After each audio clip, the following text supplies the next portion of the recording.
নমস্কার বন্ধুরা, সবাই কেমন আছেন? লতা অফিসিয়াল ব্লগে আপনাকে স্বাগত জানাই। আজকে একটা বলবো না, দুটো মাছের রেসিপি দেখাবো। দুটোই কিন্তু একসাথেই রান্না হবে।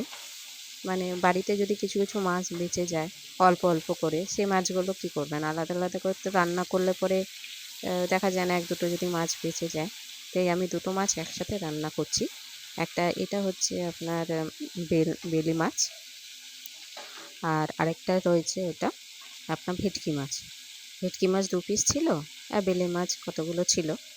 তো এই দুটো মাছকে একসাথে মিক্স করে সবজি দিয়ে রান্না করব।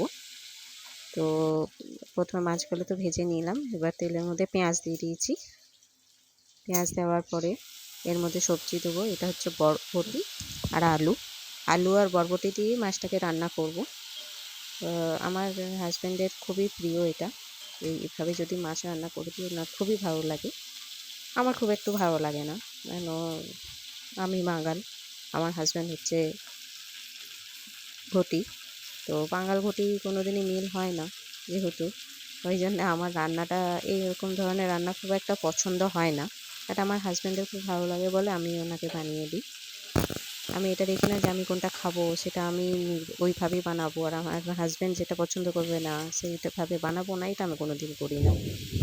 আমার পছন্দে আমার কাছে, আমার হাজব্যান্ডের পছন্দ আমার হাজব্যান্ডের কাছে।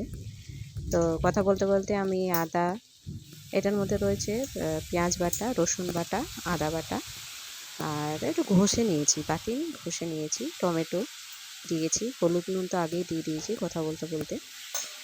এবার এটাকে ফ্রাই করব। মশলাটাকে ভাজা হয়ে গেলে পরে ভালো করে কষিয়ে নিতে হবে মশলাটাকে। কাঁচা কাঁচা থাকলে পরে রসুনের একটা বিটকট গন্ধ ছাড়বে। এটার মধ্যে জিরে ধনে পড়ে না, ওই জন্য আমার খুব একটা পছন্দ লাগে না, কেননা এর গন্ধটা আমার খুব একটা সহ্য হয় না। তাই তাই আপনি ভাববেন না যে এইভাবে বলছি কেন, আমার মন পরিষ্কার, আমার যেটা ভালো লাগে না আমি বলি।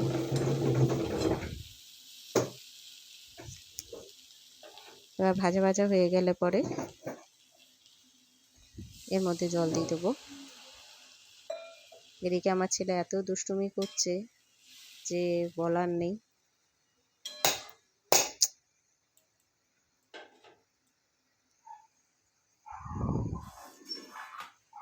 ঝোলটা ফুটে উঠলে পরে ঢাকা দিয়ে আলু আর বরবটিটা সেদ্ধ করে নেবো। সেদ্ধ করা হয়ে গেলে পরে মাছগুলো ওর মধ্যে দিয়ে দেবো।